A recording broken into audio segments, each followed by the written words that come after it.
lead us by prayer from your end? Sure.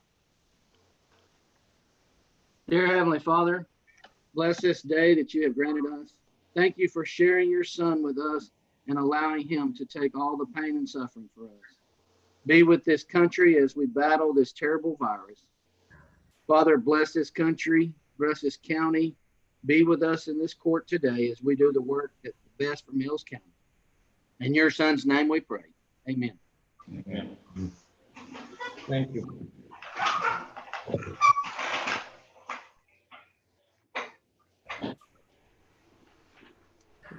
Next thing on the agenda is audience with individuals. We have no one present. No one has signed up.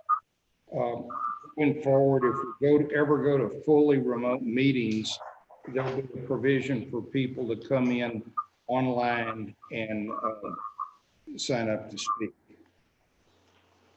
This is being the first meeting of the, we've got the minutes of March 9th and March 23rd. The March 9th meetings, I had a number of corrections, and rather than just have a long discussion of it, I put them in writing in the package and put them to Carolyn, the county clerk, a little over a week ago. So, if there are any other questions on the March 9th minutes other than what I've put in writing in your package, let's discuss it.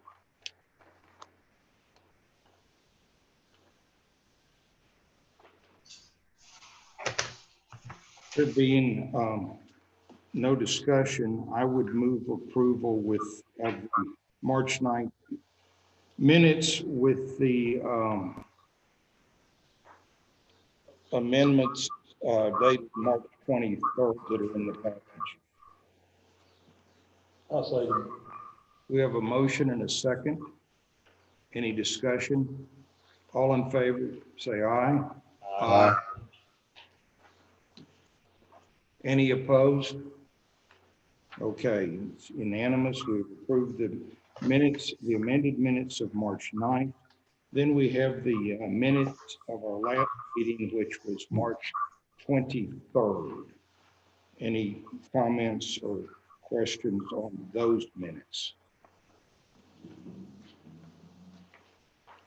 Okay, We accept them as read.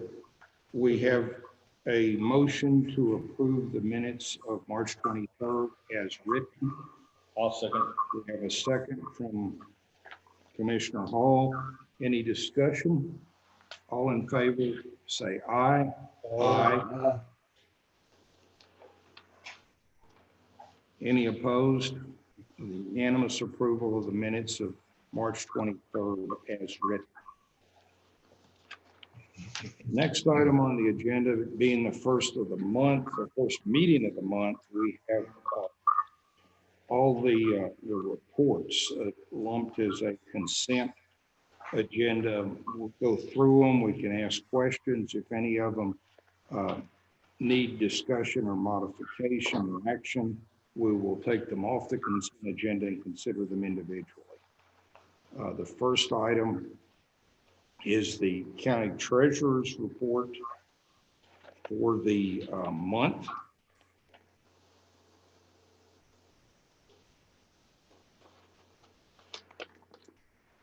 And it is followed by the quarterly report from the county treasurer. Through the activity for the quarter. And that in turn is followed by the quarterly investment report that shows the investment activity of the county from January through March and our total investment position starting in January at rounded 1.8 million and into March being 3.8 million spread across CDs, treasury bills, and a tax pool money market fund.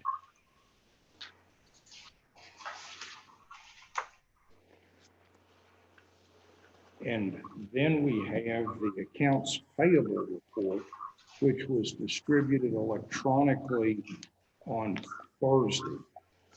And it's about 13 pages of payables.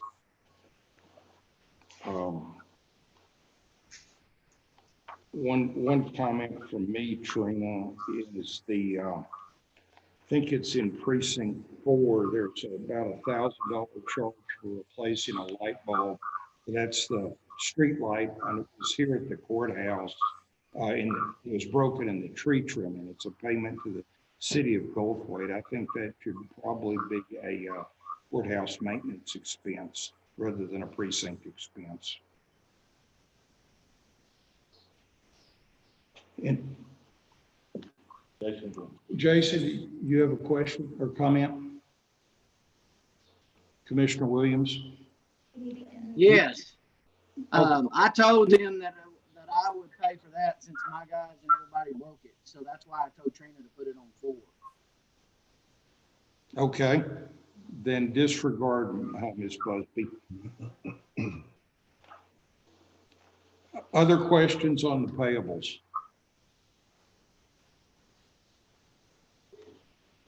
Okay.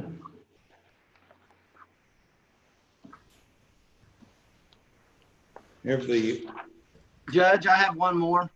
go right ahead. I got to get to it. Hang on. Okay, It's kind of hard to do with 2 screens covering. It was a new one from the Sheriff's Department. It's on X Maps. I just didn't know what that was. It's on X Hunt Premium Annual Membership. I haven't seen that one before. Can you hear me? Yes, sir. All right.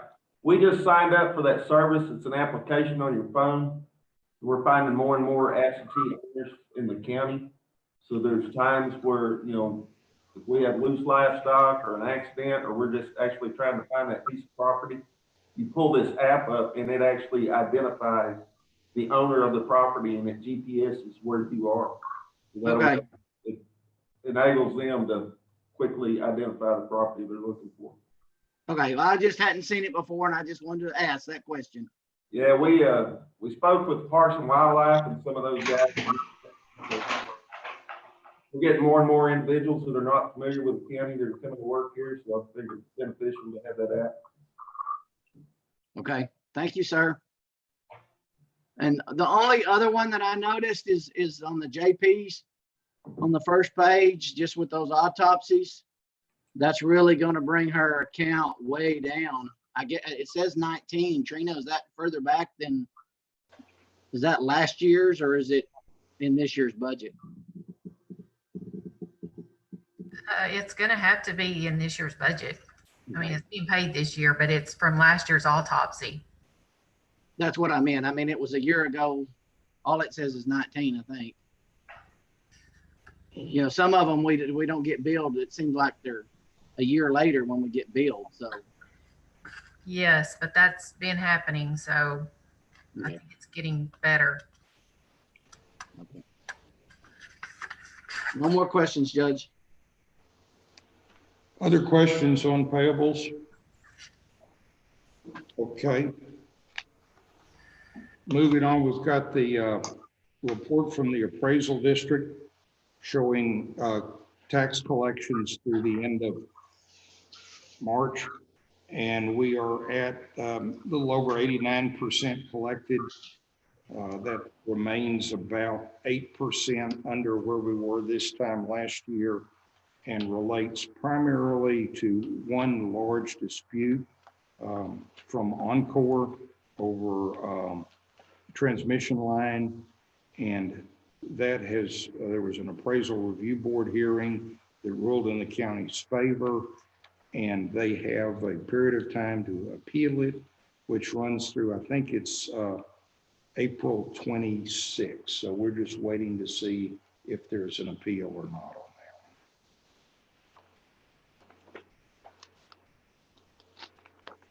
that. We don't have the county extension office report this month. We'll probably get it in 2 weeks. We'll get it then. The sheriff's report for the month 228 calls for service. A little over half of that, 148, relate to the Sheriff's Department. EMS calls look like they're down quite a bit, 37. We showed 9 arrests, 11 bookings in jail, and then the out-of-county prisoner billings of 12,350, and you can see where that's coming from, primarily Lampasas and San Saba.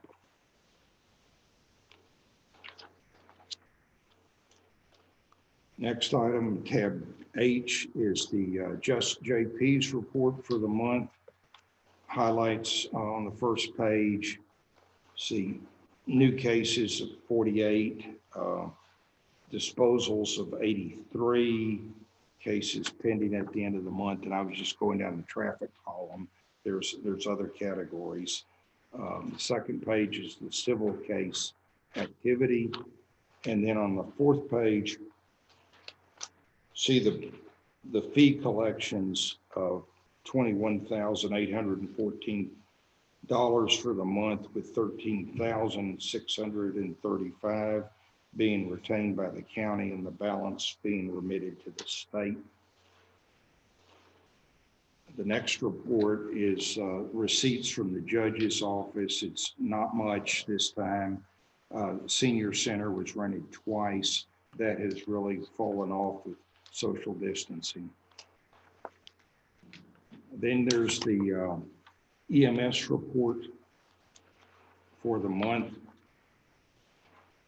See, in both the city and the county, the responses are within the average response time per our contract. There are a couple of outliers. They don't drive the averages out, but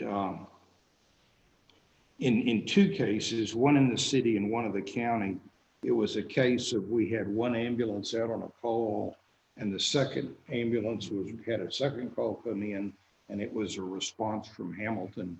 In one case, it had already been pre-positioned to EVAMP, but that led to a delay, and I mean, more than just coming from our barn. And then we have one other case, and I think it's in precinct 4. So Commissioner Williams and I will talk offline about it, but they got turned around at night for an unmarked location out on FM 574. So we've got to track that down and see if who it is, and if we need to talk to them about getting better signage on their place.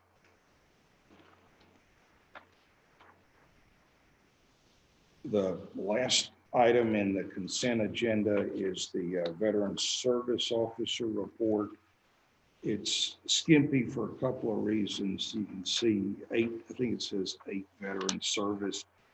Our VSO was sick for 2 weeks, and the VA in Temple is, at least, is fairly well shut down, except for emergencies on people being able to go over there and do anything. So I talked to Craig Wright, the Veteran Service Officer, last week. He has recovered. It was plain vanilla flu, and but that's the report for the month.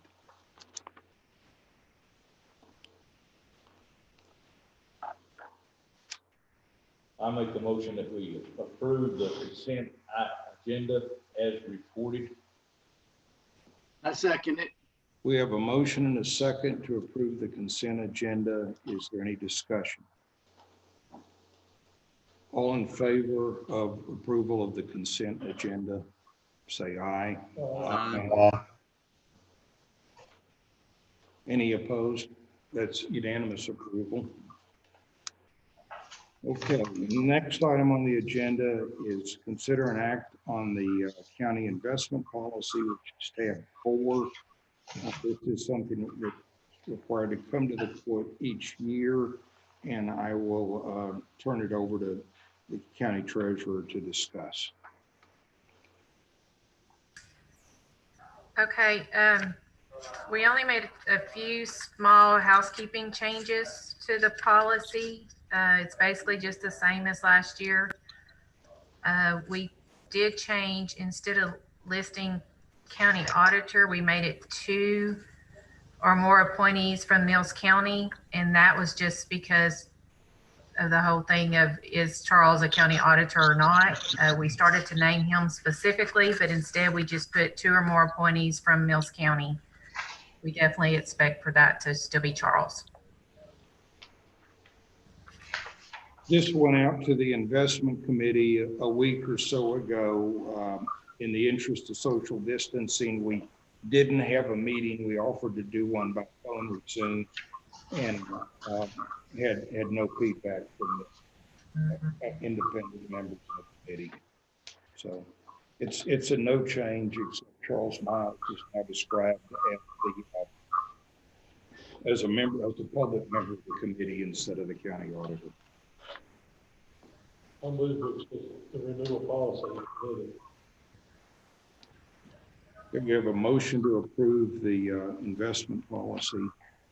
Is there a second? I'll second it. We have a motion and a second. Any discussion? All in favor say aye. Aye. Okay, any opposed? That's unanimous approval of the investment policy. Consider an act on a personnel transfer. This is number 6. Number 5. Yeah, I'm sorry, I'm turned around. This is on the court's agenda because I think it was last year, and it might have been the year before, we amended the personnel handbook to require transfers between departments to start with a written request from the employee to the county judge, and then a presentation to the commissioner's court for approval. So what we have here is a request to approve the transfer of Joy Newell now from the county clerk's office to the county treasurer's office following the whether it was a resignation or retirement of Deborah Fogel. Carolyn, is there anything you'd like to add to that? To get on serious with the same money and not here. I'll move with approve the transfer. I'll second it. We have a motion and a second to approve the transfer. Any discussion? All in favor say aye. Aye. Michael. Yeah. I think that was, I think he was just raising his hand with the delay to vote. Commissioner Wright, did you have something you wanted to add to that? No, I did not.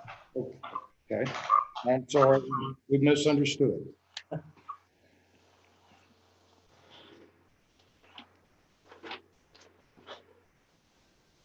Okay, so the next one, number 7, 6. Okay, a vehicle purchase in the sheriff's department.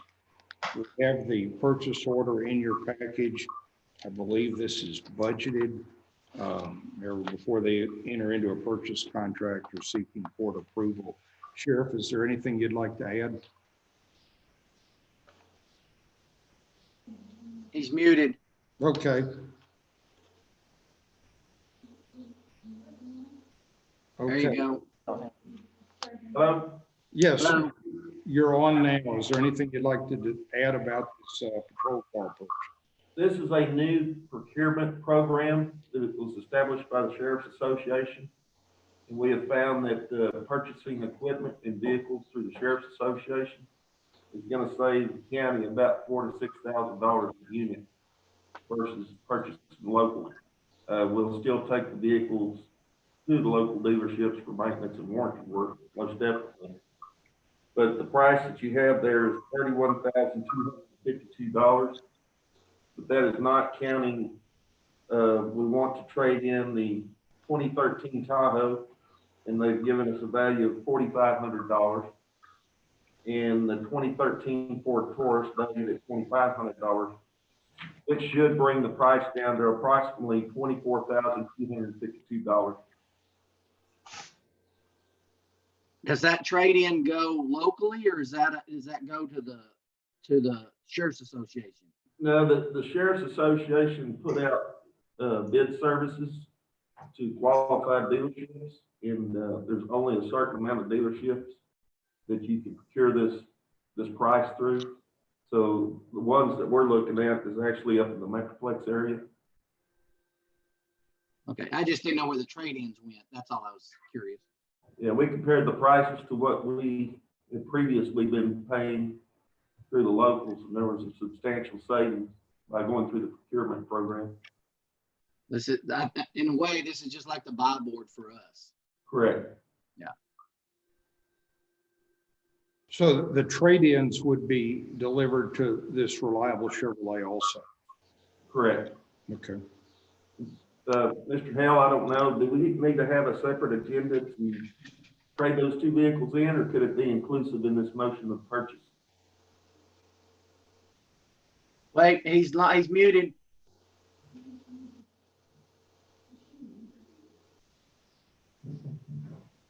Hale's muted. Need to unmute him. Or is I'm it on our end, Sonia? Okay. Is that something that's exempt from the bidding process? Is the Sheriff's Association? I didn't understand your question. Is the sheriff's, you said you're buying it through the Sheriff's Association. Are they exempt from the bidding process? The only thing the Sheriff's Association did was organize these dealerships. So we're just basically going through the dealership, just as if we were buying it here. Well, what about the bidding process? Is it exempt from that? I guess I don't understand what you're saying exempt. The process that the county's required to go through when they buy anything, the bidding process. Unless we go through the buy board. Yeah, so is the Sheriff's Association in the same pot as Buyers Board? Are they exempt is what I'm asking? I didn't answer that question. I don't know. Let's let the treasurer weigh in. She's got something to say. I think we only have to go through the bidding process if it's over 50,000. I believe that's correct. Well, that's not exactly right, but it's got to be over 50,000 and available from only one source. So I don't really know that is right, but. Well, I'll ask you this, Mr. Hess. In previous years, we've always bought either from local courthouse or the local Chevrolet house, so there really never was, I guess, a bid. Did they both give a bid though when you bought them? That there is more than one dealership that lists their price. They're already listed. Well, I'm thinking they're probably exempt. I'm just asking, but I suspect that the Sheriff's Association is probably exempt. I would assume so. We're not the only Sheriff's Association doing it. There are several other states that are doing it as well. Yeah, there's another exemption besides the buy board, and it's called cooperative bidding something associations. And maybe it would be more productive if Clint and Trina and I and you, Gerald, we'll go do a little research on this and clarify. And if we do need to do something else, we will. But, Gerald, one question that Clint was asking though, if I may restate, Clint, can he do the trade-in for the two cars for this one, or does he have to do them individually? Yeah, I mean, I think you can do the trade-in, and I don't know that it matters whether it's one or two. Okay. I don't think that's a problem. I was just asking about whether the Sheriff's Association comes under the cooperative bidding process as exemption. And I suspect they probably are. I don't know. Ask you.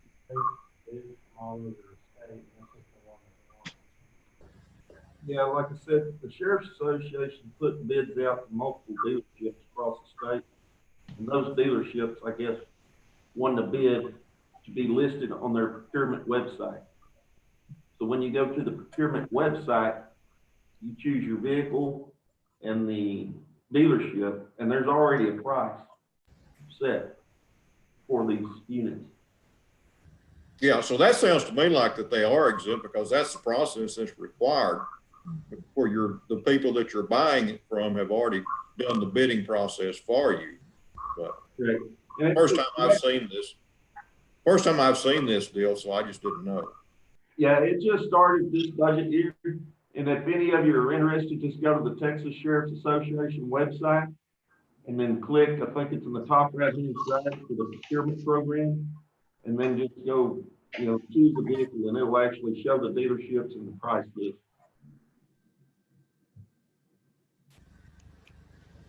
I mean, that sounds right to me. I don't know. Are you comfortable with that, Gerald? Yeah, I think so. I'll make a motion to allow a sheriff's office to purchase a vehicle and trade the other one to him. I second it. Okay, so we have a motion and a second to purchase, let's see what this is. 2020 Tahoe. A 2020 Tahoe through the Sheriff's Association acquisition program and trade in 2 used Sheriff's Department vehicles. Did I state that correctly? Whoever made the motion, Commissioner Wright? Correct. Okay. So motion and a second. Clint's got it. Okay, go ahead, Clint. Gerald, does it need to be listed as Reliable Chevrolet instead of the Sheriff's Association procurement? Well, I'll go ahead and say that. I mean, I was saying we're purchasing through the Sheriff's Association acquisition program from Reliable Chevrolet. Right, the only reason why, Judge, I say that is because there's multiple dealerships through that procurement program, so I figured we need to identify them. Right, and I assume our check will be issued to Reliable Chevrolet. Correct.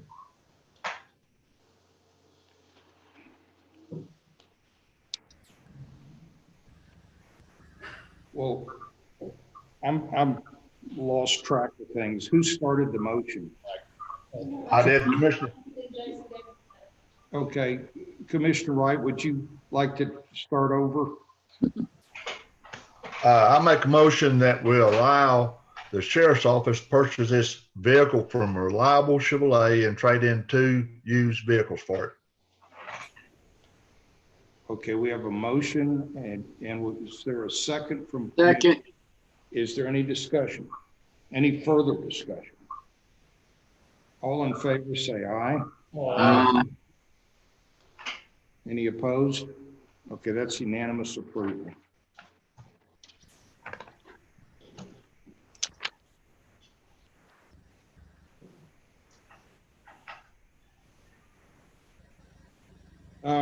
Item 7 was discussed in demonstration of the technology tools for public meeting. I think we're doing this, so I don't have anything further to talk about on number 7.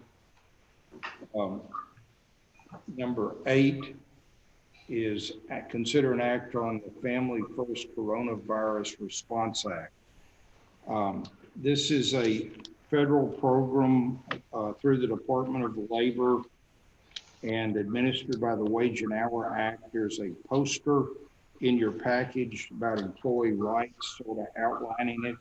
It's basically 2 weeks of paid leave, and then in certain situations up to additional 10 weeks of either fully paid or partially paid leave. I'll turn this over to Tarina to discuss, but the action, that part's mandatory. What's coming to the court is the act permits entities or government entities to exclude their first responders from certain aspects of the act. Not the sick leave portion, but the staying home to take care of children who are out of school or take care of someone else that's sick. And the reason that's significant is there is our first responders are critical, If they are out, if they're sick, we don't want them working. But if they're not sick, we badly need them, or we'll be paying pretty steep overtime. So that's the way the federal law was designed, and it requires each entity to take an action on it. The definition of first responders is defined by the Wage and Hour Act. It's in this memo, but it's basically our law enforcement officers, our jailers, emergency management personnel, our 911 operators, so that's the dispatchers, and public works personnel. And in our county, that would be the road handlers. So with that background, Trina, you want to fix whatever I butchered or explain it further? Well, any entity that has these emergency responders can exempt them if you want to. You do not have to. Basically, I'm going by what the TAC HR specialist said, that if you are going to exempt them, you may want to exempt them from all of them, but definitely don't exempt them from number 2 and 3 because you want them to stay home if they're sick. And I added number 1 to that, which is the quarantine. To me, if you have the public health officer putting somebody under a mandatory personal quarantine, that's the same as being sick. That's not elective on the employee side. So you're saying we'd exempt 4, 5, and 6? I think what we're saying here is that items 4, 5, and 6 would not be available to emergency responders. Okay.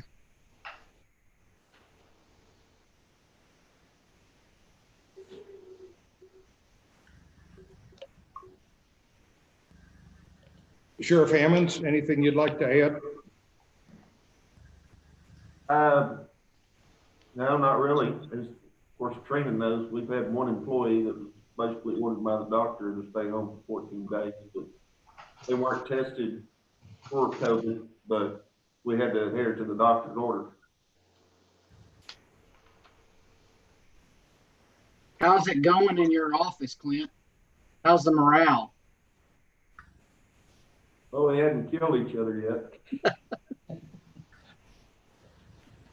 I'm just spreading a wealth of knowledge from the FBI Academy, and they're all a little dizzy-headed right now. Yeah, they're soaking it up. Yeah.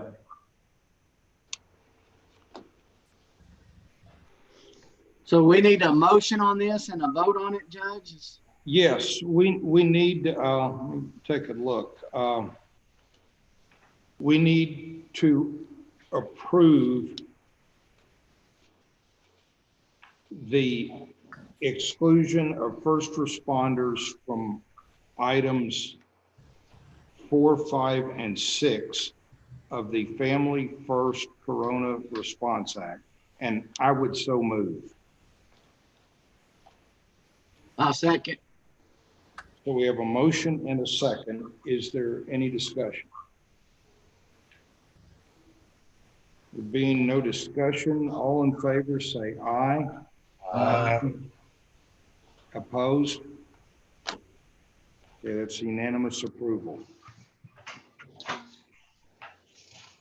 Trina, do we need to post these flyers up in our workplace or no?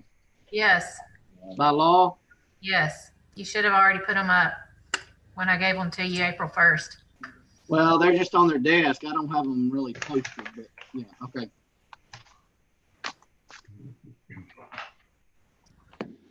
Okay, number 9, discussion and possible action related to COVID-19.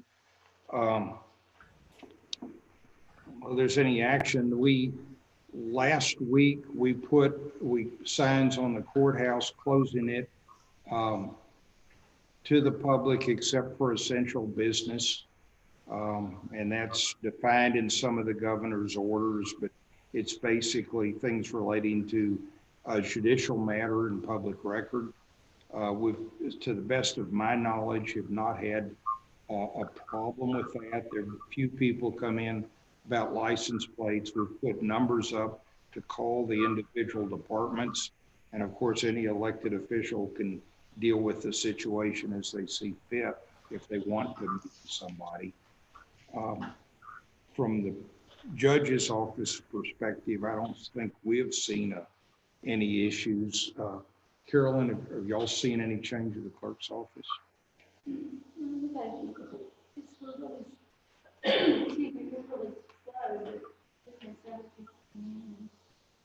What did she say?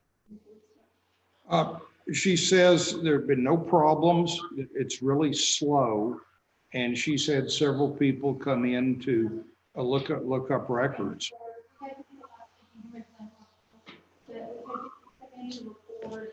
You know, things like that. So you most of it's either through phone or e-file. Some people have come in to file a few things, look up stuff, and things are going on through phone and e-file. Actually, when we've got these signs up, we've locked, I think, 3 of the 5 doors, and just as a practical matter, have not locked the handicap door in the basement or the door that's between the judge's office and the clerk's office. So these old doors, we lock them each time somebody goes in or out, their life goes down pretty quick. But that is all that's been done here. We have, in the last week, I think, or maybe it's been 2 weeks, we've put a section on our website about COVID-19, trying to push out as much information as we can, things from CDC, all of the governor's announcements, other things that we get periodically from COG. One thing that just came up Friday that's of interest is there is free food available through the community action. You have to be 60 years old, no other requirements other than being 60 and call them. And you can go over there. There's a little bit of lag time, but once you're on the list, you can come over there and pick up 10 frozen meals.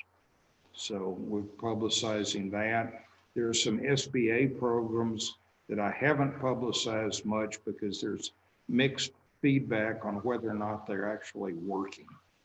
And there's no point in getting people stirred up to find out the programs don't work. So we're trying to confirm that somebody is taking SBA applications and that there's a reasonable funding process.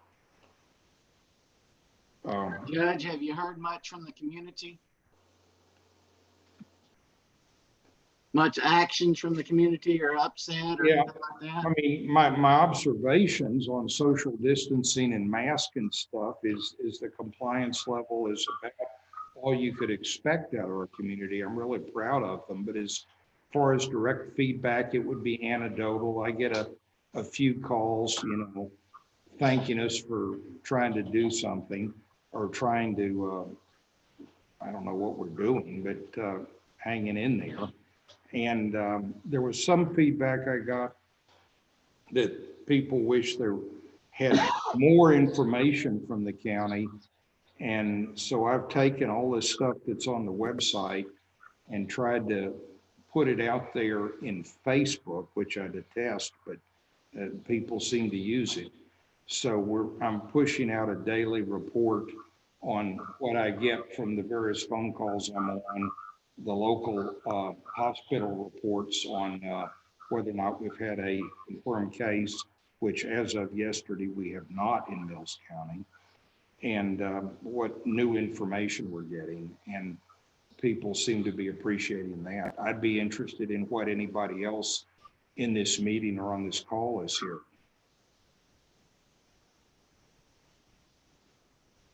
I'm not hearing nothing from my 2 communities, nothing at all.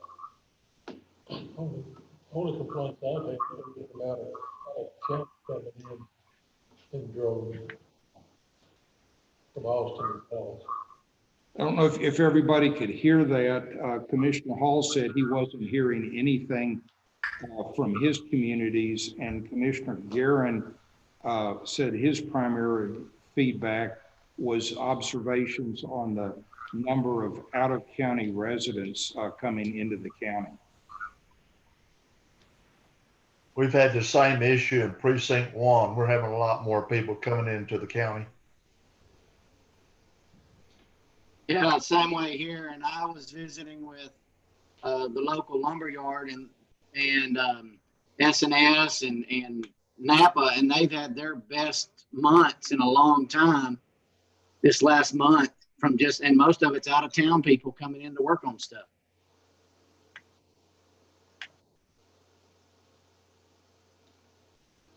Sheriff, any observations from your end? It's been the slowest for us that I can remember. I think even the criminals have said it now. We need a few of y'all for road hands then. There you go, Mike. All right if they wear orange? Well, you're not letting your trustees out to work right now, are you? No, actually, I got out and sprayed weeds the other day.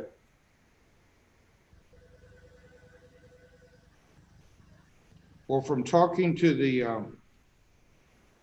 the chief medical director at Hamilton Healthcare, one of the vectors in several of their recent cases have been civilian employees of a prison system. I think over in the Gatesville area that live in Hamilton County, and that's bringing the disease from the prison into the community.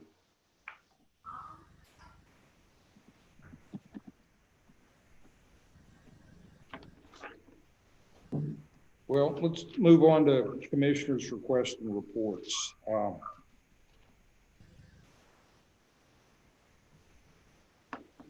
Precinct 1, we've been busy with road work. We're fixing to start the low water crossing on County Road 327, April the 20th, which is next month. And we'll have that road 327 at Pleasant Grove closed down during that time. That's all I have. You mentioned April 27th, and then you said next month. Could that be May 27th, maybe? It's April the 20th, next Monday. Oh, next Monday. Okay. Yes, sir. Yes, sir. We'll start next Monday, April the 20th. Okay. Commissioner Guerin? I did road work, paved road, all the 312. Can you all hear Commissioner Guerin? No. He said it's primarily road work and primarily County Road 312. Commissioner Hall, if you sort of speak loudly toward the laptop, that's where the mic is. We finished the road repairs that they had on 508. Anybody wants to go look at it? I'm not happy with it. It's what the state recommended. But anyway, then we've been doing tree shredding on several of the roads. We're back up toward the pretty area and blading some of the real rough spots. And that's it. Commissioner Williams? Been pretty busy. Bladed a lot of roads, whole bunch of roads. I'd list them all if you want. Crush Road 530. Took the crusher back to Mike on to precinct 1 on the 2nd. Looking at the grant from TxDOT, I think Mike was looking at it too. So that grant is from the County Transportation Infrastructure. It was offered back in 2014, but our name wasn't on the procurement. This year it is on the procurement list. So might be interesting to see if we can take advantage of that. That does not open up, grant does not open up till the 27th of April and closes May the 27th. So got a little time to see what we need to do there if we want to even apply for that. The procurement for Mills County that they gave us is $66,000. So the big thing that we have to do is got to have your annual road report has to mention those roads that you're going to be working on. So we'll have to look at our road reports and basically they're telling me that if you don't have them, go ahead and do them now instead of waiting until June. And then you're already done, then you can go ahead and apply for these grants. This grant is basically the oil and gas throughout the state of Texas, where it come from. Places like Midland County get a lot more than we do. So, but our name's on the list this year and it wasn't before. Also, I think in your packets, I sent everybody a road material allocation sheet. This is just information. Mike, you were asking for it, and Robert had asked me how much it was. This is the material that I bought from Porter's Construction out of Lampasas County. You can see I put the mileage and how much it cost and where it went.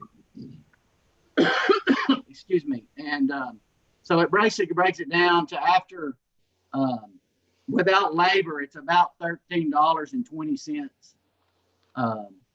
a yard, a cubic yard. If you put labor in there, the reason I did it different is because labor is on a different line item in our budget. So if you want to add that in there with that one labor, it's $16 a yard, 16 and a half.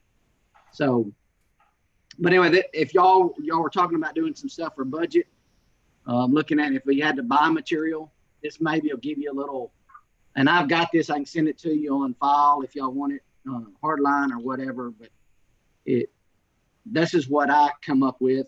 I guess you could do different things, but down on the bottom, a round trip to my county barn is approximately 70 miles. So to Robert, it would be a lot further, you know, to go out to Mullen or Pretty for this. But anyway, it's just an information sheet because y'all were asking about it. Yes, Hey, Mike. Jason, on this report, it shows yards and stuff. How many loads did you make? I didn't know how much your truck hauled. My truck hauls 23.5 cubic yards a load. But if you look at my tag, that's an average because a lot of my tag sheets that come out of Porter's was 24 and even 25 cubic yards is what they put on it. Cause how many loads did you haul? Oh, I don't know. I could sit down and figure it out, but we had a total of right there. We had a total of 669 cubic yards. So Well, I kind of, 23. I just kind of estimated what I saw, maybe 31 yards. I mean, 31 loads. Probably so. That's probably close. Yes, sir. Okay. And we're probably, if everything goes all right, we're going to do some more. But next one's going to come from Brownwood because we're going to be out toward Ebony. And it'll be it's only 20 miles there, so it'll be around a round trip of about 40, 45 miles. So it'd be different there. But supposedly there's one over in San Saba County that they've opened up a pit somewhere over there, Mike. I don't know where that one is. I don't either, Jason. I've heard about it. They've said something. They had a new pit open. And then Robert and I were talking about Prater, but right now Prater is so far behind they can't catch up. So anyway, that's all the report I have, Judge. Okay, on my end of it, I want to follow up on this TxDOT Community Road Grant. I asked Mike to take a look at it, and the first question on the application is about oil and gas activity in your county. And so Commissioner Williams and I had decided that we really don't have any oil and gas activity here. But after listening in on a conference call with TxDOT, I got some new information, and from the state, they have decided that every county in Texas is affected by oil and gas activity, whether it's having a pipeline through your county or trucks coming down the highway in your county. So that we were told that we can apply for that. We just check yes. They agree that, you know, they're telling me we are considered to have oil and gas activity that affects our road system, and that opens the grant up to us as a possibility. It is $66,000 is the predetermined amount plus a proportionate amount of whatever other counties don't take or don't use. And the application deadline is, I believe it's the 26th or 27th of April. And the application process includes that we have to submit the road reports with the application. So to underline what Commissioner Williams was saying, if everybody could be working on your road reports to get them in, we'll need them with the application. And what I'm going to submit is we'll just take, whether it's concreting in a low water crossings, resurfacing a section of road, we can just pick a whole bunch of them, put them down on this report as projects. And then when we get the money in, we can decide how we allocate it. But it's. Yeah, Judge, the lady in Brownwood that's over our district said, even though you're only getting 66,000, you need to put $250,000 worth of projects. Well, I think that'll be pretty easy. I mean, if we, every precinct's road budget, we'll just take the road report and figure out, the top 5 or 10, and there we'll have our money and we'll send it in and see what happens. This road report for all of our roads? Yeah. I think it's something y'all do every We year. do it once a year. Yeah. I do it once a year. Yeah, and just list the roads and, The ones that really need to work on. yeah. Can we use our last year annual road reports for this grant? The way I understand it, Mike, yes. And Well, we have those submitted to already. my understanding is no, that it needs to be current.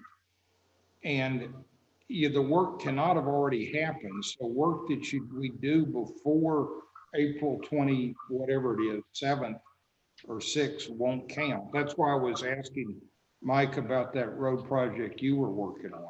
Correct. So that will predate this and won't count. Now, if your road report from last year, you haven't touched those roads that you said needed work, it would count. I agree. Yeah. Like what I have done on 508 won't count, but the work that I do up to there will, that I want to do. That you want to do, not that you already have. No, up the bridge. Right. Because it's done that. But what I want to do from this, or April the 27th on. And that's why I think they're recommending everybody just do a new one. So you'll Brand be new current. road report is what they're amounting to. Yeah. And a lot of it could be done off of last year's road report, more or less. So what you're saying, Jason, that you could use, and Jed could both use the project y'all just got through with on the low water crossings. Correct. I mean, but it'll have to be on a new report. Because Correct. those were on last year's and we've already done it. Correct. Well, it can't be for, say if you guys poured the low water crossing last week, It can't be you used. we can't use that. But if you're gonna do it after the 20, whatever it is, the 27th or so, you can. Can be. Yeah, like Mike, Well, I they're mean, gonna start- Robert's got that one on 549 that is just terrible. And he knows which one I'm talking about. That low water crossing needs to be replaced. I don't know why they put that one in there in FEMA.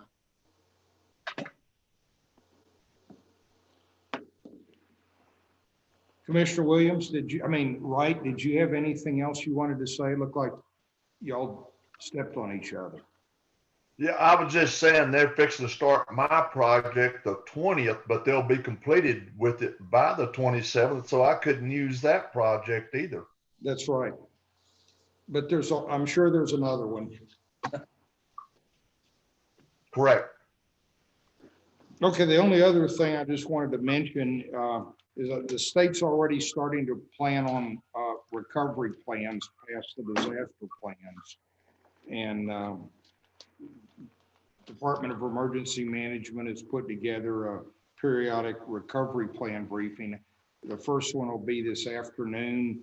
My suspicion is it'll be a phased lifting of the various orders from the governor. It probably won't start to, weeks out into the future, but I'll include that in the information I circulate to everybody each afternoon. Judge, before we go, I just want to thank you and Sonia for doing all this and getting all this done, and so that we don't have to come up there as much. Well, we'll follow up with a phone call to everybody to sort of see how this really worked in real life, but I kind of like it. Well, it's pretty nice this morning, but I gotta come back in anyway to bring my time sheets in instead of delivering them at 8 o'clock this morning. Yeah. Well, if you could scan them, maybe Tarina will accept them as a PDF. Yeah, well, We'll Okay, work on that.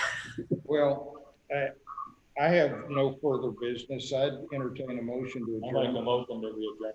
I'll second it. We have a motion and a second. Any discussion? All in favor, say aye. Thank you. We're adjourned. What about signing, Judge? Do we come by and sign later? Say that again. You want us to come by and sign later? Yes, I will have minutes to sign, the payables to sign, and a couple of other things. We'll have them on Sonia's desk. And if y'all Okay. can stop by at your convenience. Okay, thank you, sir. Thank you. Judge.